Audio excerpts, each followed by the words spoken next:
Well, hello and welcome to Raymond James Stadium, where the Buccaneers pull out a 21-15 win. A little scarier than it should have been after leading 21-0 in this contest, but nonetheless, the Bucs break their two-game losing streak.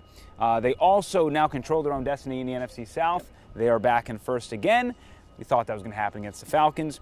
And then also they get their first win inside this building, which is important for them. But we have a controversial play to talk about at the end of this one, David. Yeah, the Falcons had no sacks on defense, and the one that they did get was called off because of a roughing the passer penalty where it wasn't really that rough on Tom Brady. Yeah, and you know, in the press conference, first off, Tom Brady, when addressed with the question, said, "I don't throw the flags." And two, Todd Bowles said that he feels like he saw it today in London, he saw it last week.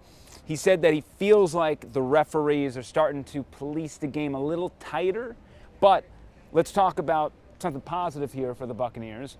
Leonard Fournette, 139 total yards for him. Had a touchdown on the ground, had a touchdown through the air, a great game. Became the first Bucs running back to have 10 receptions in the game since 2007. It's a long time. And he doesn't believe he's oversaturating this offense. He does whatever he can to get the Bucs to a victory, and he's just happy the Bucs won no matter how many touches he gets. Yeah, they're riding Leonard Fournette. Now, you wish that they were riding him a little bit more on the ground. Still 52 passes from Tom Brady, 23 rushing attempts for the Bucs.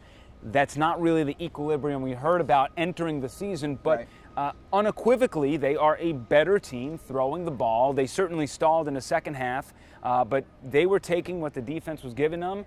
Mike Evans talked about it after the game, saying they were going to be really soft in coverage. They were going to move everyone back, and that's why you saw Cade Otton have a nice little game. You saw a lot of dump downs to Lenny, Rashad White. It's no mystery why they kept picking up 4, 5, 6 yards and why they kept moving down the field. Yeah, and we've kind of seen that throughout the season. Not as many deep shots as we saw maybe a couple of years ago, but just a lot of underneath throws and getting yards after the catch, which so far has been working. Yeah, so it was really a Jekyll and Hyde performance. I would say kind of midway through the third quarter, I was thinking we were going to be standing here talking about how the offense is back. Right.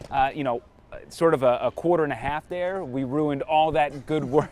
It just seemed like it snowballed. They stalled. Things weren't working, and they almost blew the game because of it. But still, with where this team was 3 weeks ago with the Packers and where they are now, it's certainly a step in the right direction with Tom Brady again throwing well over around 350 yards. Yeah, and I think that's the biggest thing. They're getting into rhythm. It doesn't have to look flashy all the time, but getting in the rhythm helps in the NFL, and every defense is different. So what they were able to do against the Packers or not able to do against the Packers, what they were unable to do and to do against the Chiefs is not going to be the same against the Falcons or Steelers or Panthers coming up. So whatever you can do to get into a rhythm and get points on the board, as long as it's more than your opponent, is just fine. Yeah, and then finally the defense only giving up 14 points. Certainly Joe Tryon-Shenka called it a flu game last week.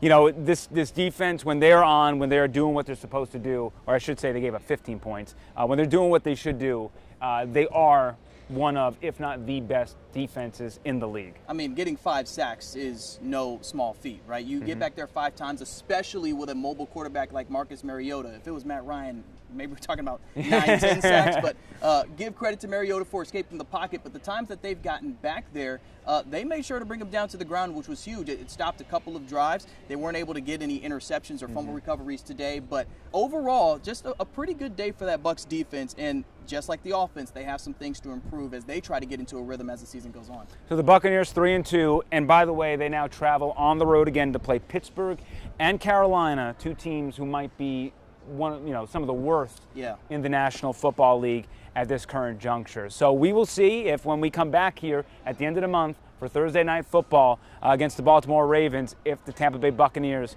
will be a 5-2 football team.